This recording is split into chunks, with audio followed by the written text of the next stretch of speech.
Hello students, welcome back to my class.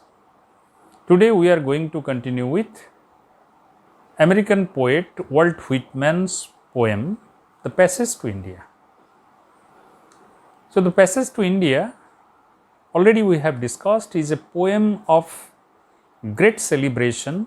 It is the celebration of modern science, modern achievements of man, along with the celebration of the ancient civilization, spirit, imagination, dreams, endeavors, and everything that continued through the Middle Ages to the modern times, and how science and its achievements have epitomized centuries of human endeavors, centuries of the dreams, into that state of unification between the binaries, the unification of East and West, the unification of ancient and modern, the unification of God and science,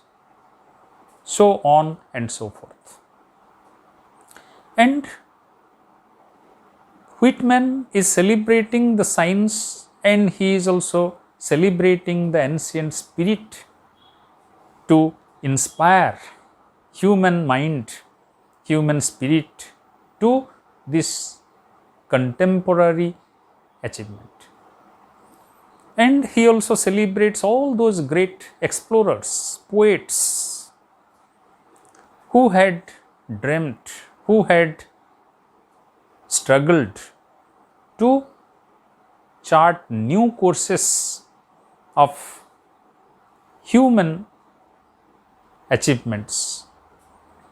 And in the end of the third part, we have seen that he is remembering Columbus and his brave romantic expedition to discover India, but ultimately reaching the islands which is now known as West Indies. And in the fourth part, again he is going on celebration, passage to India, struggles of many a captain, tales of many a sailor dead, over my moods stealing and spreading they come, like clouds and cloudlets in the unearthed sky. So he is telling, it is not only the Columbus, it is not only Amerigo Vespucci, or it is not Vasco da Gama. Before them, there were numerous, countless explorers, sailors, navigators who had made the effort, and for their small successes and failures, these people, they have been able to overcome those hurdles and achieve the success. So he is giving his respect, giving his acknowledgement to all those nameless explorers, sailors, and navigators. Along all history, down the slopes as a rivulet running, sinking now, and now again to the surface rising, a ceaseless thought. And he is considering the whole pages of history as one ceaseless thought. The sailors, the navigators, they may come from different countries at different times, going for different destinations, but he is telling, if we look at the essence of all that, it is only one ceaseless thought. And what is that? To explore new places, to connect, to bridge between different people, different continents, different cultures, different histories. And the ultimate aim is to unify humanity, to bring human knowledge to its perfection, to its fullest of expression. The plans, the voyages, again the expeditions, again Vasco da Gama sails forth. For purpose vast, man's long probation filled, thou rondure of the world at last accomplished. So he is telling Vasco da Gama, had achieved a great success by discovering that sea route from Europe to India through the Cape of Good Hope. But it is not only Vasco da Gama. Vasco da Gama's success rests on the efforts and endeavors of so many explorers, so many navigators before him. Therefore, he is telling, thou grandeur of the world at last accomplished, you have accomplished finally, after so many failures. So, all these are not one thought, they are only one thought, to connect the different continents, to connect the different people, different civilization in one thread. In the fifth part of the poem, again he is elaborating that concept of connecting, the concept of joining. O vast grandeur, swimming in space, covered all over with visible power and beauty, alternate light and day, and the teeming spiritual darkness, unspeakable high processions of sun and moon and countless stars above. And he is telling, then why man was making so much of attempt to go and discover the unknown land, to chart the unknown path? Because man was searching for the spirit, the spirituality. And what is the spirituality? The spirituality means to discover the self. And how we can discover the self? When we can take ourselves to different spaces, different times, and find a unity within that.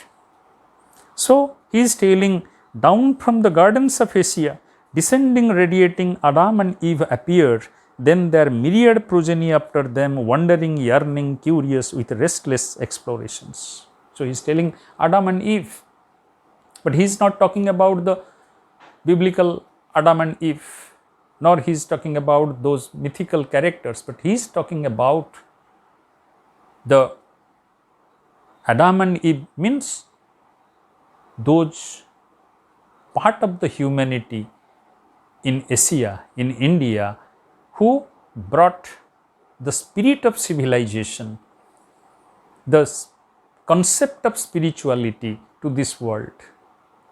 And after achieving all those, they also become restless. Why? Because spirituality is a non-ending process of realization.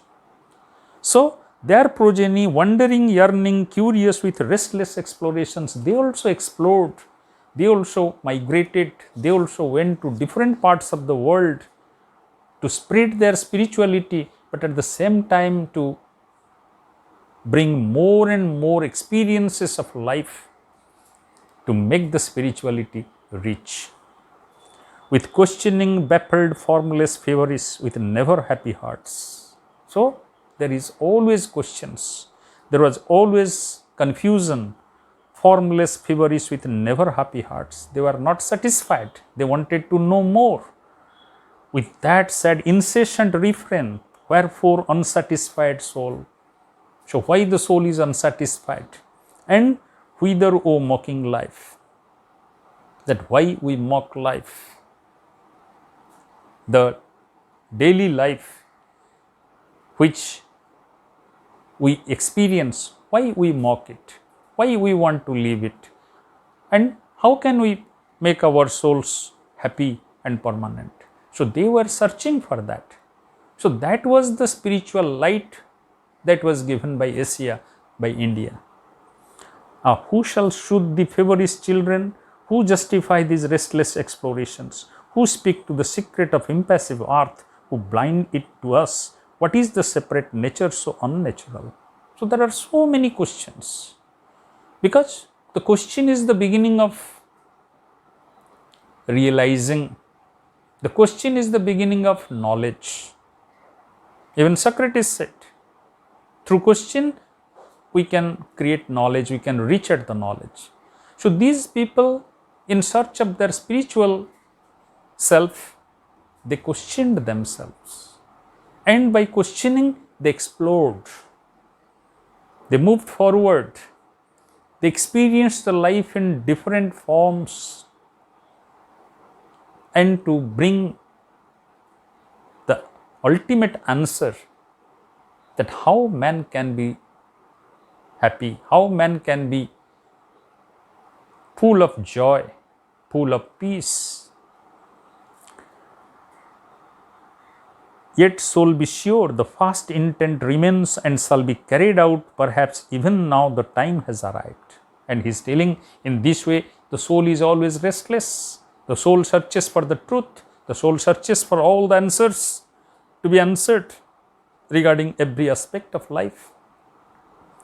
After the seas are all crossed, after the great captains and engineers have accomplished their work, after the noble inventors, after the scientist, the chemist, the geologist, ethnologist, finally shall come the poet worthy that name.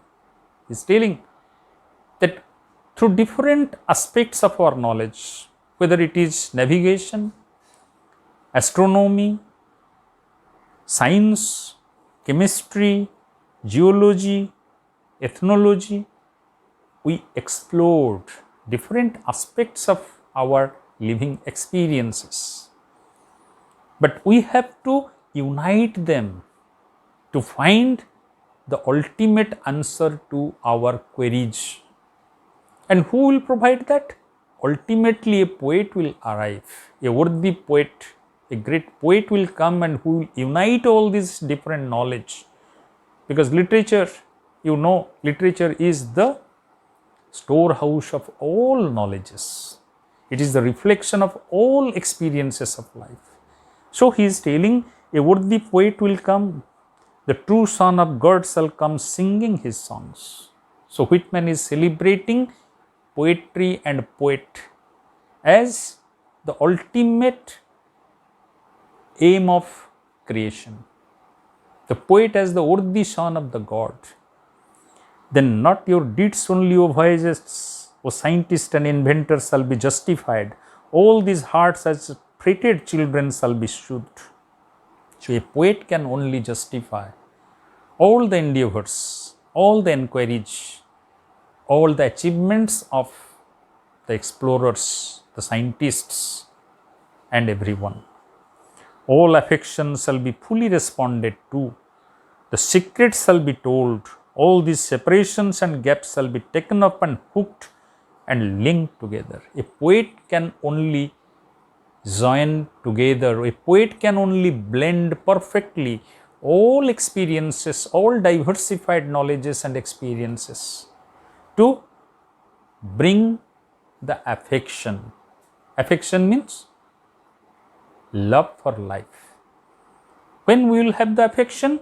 When we know we interact in the wholeness of our being, in the completeness of our being. And a poet is the only creature who can unify all knowledges, all experiences to bring that wholeness of being. So he is telling, he shall indeed pass the straits and conquer the mountains. He shall double the Cape of Good Hope to some purpose. Nature and man shall be disjoined and diffused no more. The true Son of God shall absolutely fuse them. So the poet is the only person who can fuse all different aspects of our exploration, searches, experiences, and there will be no more disjoining, there will be no more discontention.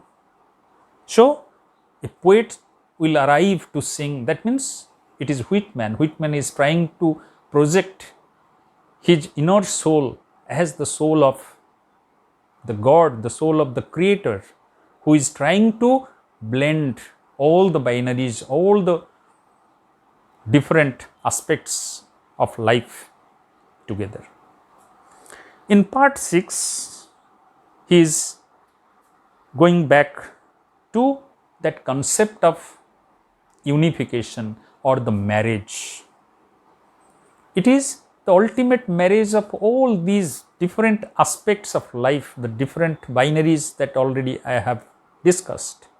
So he is telling It is the year of the purpose accomplished, year of the marriage of continents, climates and oceans. So, this particular year is the year of marriage of continents, climates and oceans. No more doors of Venice now wedding the Adriatic.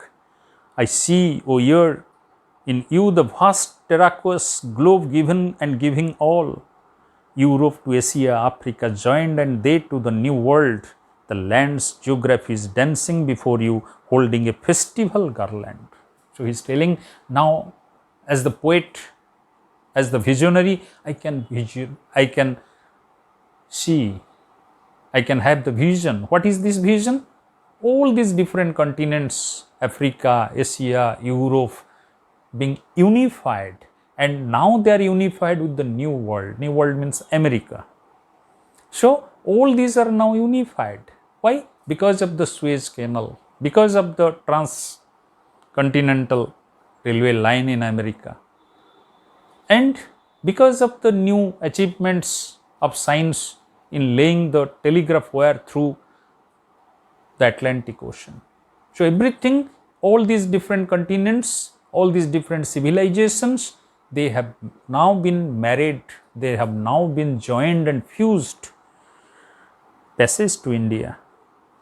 Cooling airs from Caucasus far, soothing cradle of man, the river Euphrates, flowing the past lit up again. So he is able to see before him what? In those lines of the Bible, as brides and bridegrooms hand in hand, Adam and Eve moving hand in hand. So all these continents, people of continents, civilization and cultures are moving hand in hand. And from the Euphrates, where the human civilization began, by the side of Tigris and Euphrates, to Europe, to America. Now all are unified. Now all have fused together. Lo soul, the retrospect brought forward the old, most populous, wealthiest of the earth's lands. And he is describing, very minutely, he is describing about all the credits, all the credentials, all the achievements of different continents, Asia, Africa, Europe, what they had achieved from ancient times to this modern time through the Middle Ages. All he is describing. The wars of Tamerlane, the reign of Aurangzeb, the traders, rulers, explorers, etc., etc. The medieval navigators rise before me, the world of 1492 with its awakened enterprise, 1492, the journey of Columbus. Something swelling in humanity now like the sap of the earth in spring, the sunset splendor of chivalry declining. He is telling that the age of chivalry, the romantic exploration is also coming and going. That means the poet is able to see the whole scale of the history from the ancient period to the medieval period, the romantic period and up to the modern period. So all this period he is able to see as if he is standing there, and through his vision he is finding the globe, the history, the time moving fluently, effortlessly, and as a poet he is able to see them because he is going to narrate them. And who art thou, sad said, gigantic visionary, thyself a visionary, with majestic limbs and pious beaming eyes, spreading around with every look of thine a golden world, enhuing it with gorgeous hues, as the chief historian, down to the footlights walks in some great saints. And he is talking about Columbus, that Columbus, who was gigantic, visionary, with majestic limbs and pious beaming eyes. He had the dream. When Europe was unable to dream, he was able to dream. He wanted to see the connection between the ancient civilization of Asia and that of Europe. Dominating the rest, I see the admiral himself. Behold himself from Palos leading his little fleet his voice, behold his return, his great fame, his misfortunes, calumniators, behold him a prisoner chained. He is describing about the life of Columbus. He was a great admiral, how he explored in a romantic chivalry, but when he returned, he was calumniated, and he was put into the prison. So it is not easy. It is, the credit has not come easily. They had gone through so many hardships, so many struggles, so many misadventures, failures, and the calumniation at home, the punishment at home. Uprising in the night, it sprouts, blooms, and fills the earth with hues and beauty. But still, even in the prison, Columbus had not lost his dream, his vision of earth and its beauty. In the darkness of his prison cell, his mind was illuminated by his dream. In the passage 7, passage indeed, O soul, to the primal thought, not lands and seas alone, thy own clear freshness, the young maturity of brood and bloom, to realm of budding Bibles.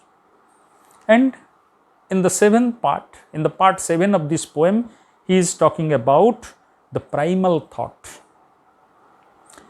That means the ancient thought of Brahma, the concept of Brahma that originated in India. And not only India, he is also talking about the Bible, the budding Bibles, the biblical thoughts which came in Africa and Europe. O soul repressless, I will thee and thou with me, thy circumnavigation of the world begin. And the poet is finding the whole time is unified. It is not in division. We may put it into history by dividing it, but the poet is envisioning an unbroken chain of time. Similarly, the poet is also envisioning an unbroken chain of the human spirit. So he is telling, I with thee and thou with me. It is the Brahminic concept of Indian religion. Aham Brahmasmi. I am with Brahma and Brahma is with me. I am the soul and soul is me. I with thee and thou with me. Thy circumnavigation of the world begun. And in this concept, the mind of the poet circumnavigates the world. Of man, the voyage of his mind's return to reason's early paradise, back to the wisdom's birth, to innocent intuitions, again with fair creations. And he is also telling, the Bible is also telling the same thing, that through innocent intuition, we can realize the soul. So, there is no difference between one religion and another. There is no difference between one culture and another. The primary objective of all these are same. So the poet is able to discover the similarity, the sameness between the ancient civilizations, the modern civilizations, the different religions, the spirituality, the science and everything. Then in part 8, he is going to again sing the song of celebration. Oh, we can wait no longer. We too take ship, O soul, joyous we to launch out on the trackless seas, fearless for unknown shores, on waves of ecstasy to sail, amid the wafting winds. Thee, I thee to me, O soul, caroling free, singing our song of God, chanting our chant of pleasant exploration.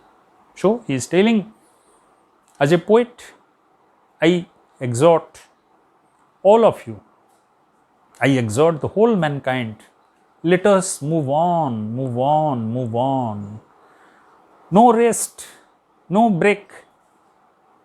It is a a continuity, the sense of continuity, time and space, these are sense of continuity. The past is in the present is in the future is conceived in the past. So he is telling, caroling free. In the Christian way, we should go on singing and moving forward. In the Brahminic way, chanting our chant of pleasant exploration, we should go on exploring, chanting Charaivati, Charaivati, move on, move on. It is the image of a bird. The bird moves on and on and on. It may take rest for a few moments, but it will go on and on. More than any priest or soul, we to believe in God, but with the mystery of God we dare not dally. O soul, thou pleasest me, I thee, sailing these seas or on the hills or waking in the night. Thoughts, silent thoughts, time and space and death like waters flowing. So, he is bringing out a sense of identification with divinity. When we will be able to see that unbroken chain of time and space, we can discover the divinity within. We can discover the spirituality within. That is the spirituality. To be aligned with all objects in this visible world, in this manifested world. And in this way, we can find the divinity, we can find the fusion, we can embrace each other without any inhibition.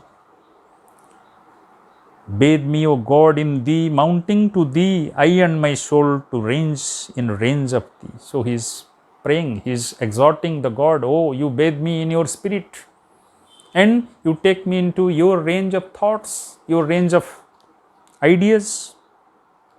And that is the invocation. He is giving one invocation. O thou transcendent, nameless, the fibre and the breath. Thou pulse, thou motive of the stars, sun, systems that circling move in order, safe, harmonious. Swiftly I shrivel at the thought of God, at nature and its wonders, time and space and death. Thou mettest time. Smallest content at death, and fillest, swellest full the vastness of space. So he is telling, when we will achieve this state of spirituality, then what will happen? Thou mettest time. We mate with time, we marry with time. Time is endless, time is moving on, time is ceaseless. So, when we can accept everything in the same spirit, we can mate with time. We can see the flow of time. We won't be disturbed by the flow of time. We won't be comparing the different parts of the time. What cheerful willingness for others' sake to give up all, for others' sake to suffer all. And he is also bringing out the Christian sense of martyrdom. Then, is not life, is not spirituality a sense of suffering for others' sake? Because Christ said that we should suffer for the others if we have to realize the Spirit of God. God is there with everyone, within everyone. And if we can't suffer for others, then we can't realize God. So he is telling, when we can't accept all these manifested world equally, how can we realize God? How can we realize the spirit of this earth? How can we realize the true spirit of our life and its objective? Reckoning ahead, O soul, when thou the time achieved, as filled with friendship, love complete, the elder brother found, the younger melts in fondness in his arms. And he is comparing it with the teaching of the ancient world, ancient India. That is, the elder brother found, the younger melts in fondness in his arm. The younger brother and elder brother. Who is the elder brother? India. Younger brother? America. they must melt in each other's arm, they must embrace each other, they must fully love each other, fuse with each other, accept each other without any inhibition. So that the poet is able to see, the poet is able to dream and see. Passage to more than India. Oh, are thy wings plumbed indeed for such far flights? O soul, voyagest thou indeed on voyages like those? Disportest thou on waters such as those? So he is telling it is not the passage to India, it is more than the passage to India. It is going beyond India. India is the metaphor. India is the symbol. It equally stands for Africa, Europe, America, everything. We must bring together, we must fuse one with the other. There should not be any binaries, there should not be any differences. All the differences are same, similar. Passage to more than India. O secret of the earth and sky, O you, O waters, the sea, O winding creeks and rivers. Passage, immediate passage, the blood burns in my veins, away, O soul, hoist instantly the anchor. So the poet is now impatient. He is telling, no, I can't wait anymore. I am so excited to know all these things, to realize all these things, to experience all these things. So immediately you let the anchor be free. Have we not stood here like trees in the ground long enough? Are we not standing here like the trees for such a long time, separated from each other? Have we not observed each other from distance? So let go immediately and meet each other, embrace each other. Have we not grovelled here long enough, eating and drinking like more brutes, mere brutes? Have we not darkened and dazed ourselves with books long enough? We have quarrelled with our knowledges, we have quarrelled with our beliefs, we have differentiated with our perceptions, but it is time to fuse together, to embrace each other. Self-forth steer for the deep waters only, reckless, O soul, exploring I with thee and thou with me. So again he is bringing that concept of union of the self and the soul. For we are bound where mariner has not yet dared to go, and we will risk the ship ourselves and all. So we are mariners, we have to take the risk. We should not be afraid of any hardship, of any disadvantages, any problems. Oh my brave soul, farther, farther sail, daring joy, but safe are they not all seas of God? So wherever we go, it is the part of the heaven, it is the part of the God. All the seas are same, all the continents are same, all the lands are same. So all are full of divinity. So why we should be afraid of? Why we should be apprehensive? Oh, farther, farther sail. So finally he is giving a sense of eternity or everlasting sense of unification, oneness. So in this poem, the poet is bringing in the concept of spiritual and mental position in 19th century, which is embracing science and religion equally. He wants to make everything fuse. He doesn't want to make any discrimination, any disparity between one and the other. He wants that all the people of the world, they should come together and they should be unified, and no matter how far they go, the voyage will be safe as it is conducted on the God's seas. So in this way we find that Whitman's poem here is using long rhythmic but unmetered and unrhymed lines, the free verse, and most of the lines are having end punctuations and few enjambments. There are also anaphoras, repetitions, but there are also, because of these free verse, there is a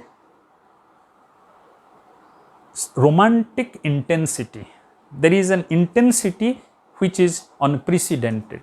This intensity touches each and every heart. And Whitman extends his praise for everything, for every part of the world, for every part of the humanity. To him, the history is undivided, continuous. Humanity is wholeness without being different. The human achievements, it is a common endeavor, a common chain of achievements.